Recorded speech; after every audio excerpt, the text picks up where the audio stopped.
Ash hangs in the trees as the man wakes, cold and alert. He listens until he hears the small breathing that tells him he is not alone.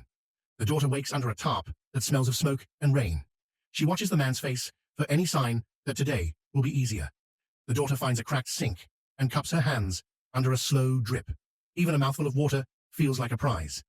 In a pantry of toppled shelves, he turns up 2 cans of tomatoes. He forces a calm smile, as if plenty still exists. The daughter keeps close when the snow begins, watching the man build a fire with trembling hands. She does not complain. She only waits to be told what comes next. He steps through the woods with snow collecting on his shoulders. Each breath is a calculation: warmth, distance, and time. They find an abandoned truck on the road and use it as shelter for the night. Inside the cab, he counts their food again, pretending the numbers can change. The daughter curls against the cracked seat and listens to the wind worry the doors. She whispers that she is still one of the good guys, just to hear it said. He wakes to distant thunder and checks the road before dawn. The fear is never gone. It only changes shape. On the road again, he folds their blankets with practiced speed.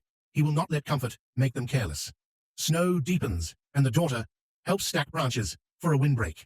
Her hands shake, but she keeps working until the man tells her to stop. They find shelter in a large house and discover a hidden space behind a locked door. He understands too much from the smell alone, and he backs away fast. In a small, locked room, he wedges the door and listens to footsteps above. He tells the daughter, in a low voice, what to do if they are caught. At a farmhouse, he searches empty rooms and finds grape powder in a jar. He pockets it like treasure and keeps looking for anything that will last. Behind the farmhouse, an apple tree still bears fruit.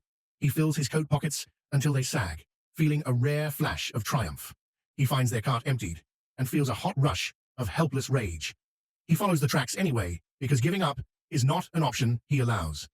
The daughter sits with an empty tin in her lap, watching the man decide what they can spare.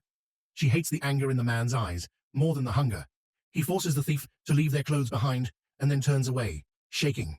Afterward, he cannot tell whether justice still exists or only instinct. They find shelter in a store building and make a small camp among empty aisles.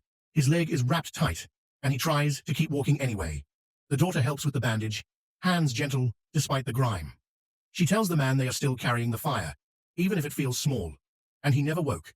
Near the end of the road, a man watches from the tree line, careful and unreadable. He carries a rifle, but keeps it lowered, as if deciding what kind of world remains. The daughter takes a breath and steps toward the future she can barely imagine. She carries the fire in silence, and the sea keeps rolling as if it always has.